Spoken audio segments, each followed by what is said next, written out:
जासु नियम व्रत जाए न बरना। नियम मनुष्यों के लिए बनाए गए हैं और इस धरती पर सर्वाधिक जिसने नियम तोड़े हैं वे पशु नहीं है, वो मनुष्य है। जिसने सर्वाधिक नियम तोड़े हैं, जिसने सर्वाधिक वर्जनाएं तोड़ी हैं। वर्जनाओं को लांघ मत जाना। जो वर्जनाएं हैं, नियम है, निषेध है, सीमाएं हैं, मर्यादाएं हैं, उन्हें तोड़ मत देना। हदों से पार मत चले जाना। कुछ हदें हैं और ध्यान रहे, सच्चा साधक वो जो सीमांकन करना जानता है, जो बॉर्डर लाइन खींचना जानता है कि ये एक सीमा है और इसको मैंने कभी नहीं लांघना। ये बड़ी चीज है। संचय की भी कोई सीमा है, संग्रह की भी कोई सीमा है, जीवन जीने और भोगने की भी कोई सीमा है।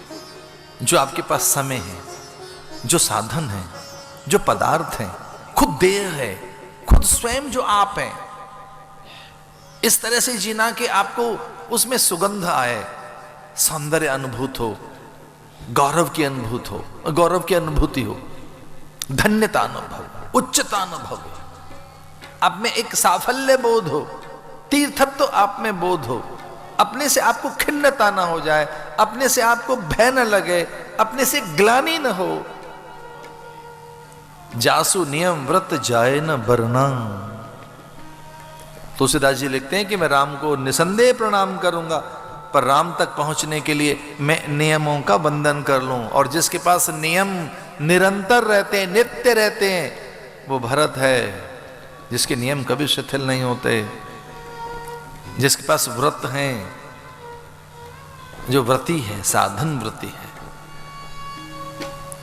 समुझ कहब करब तुम जोई, धर्म सार जग होई सोई।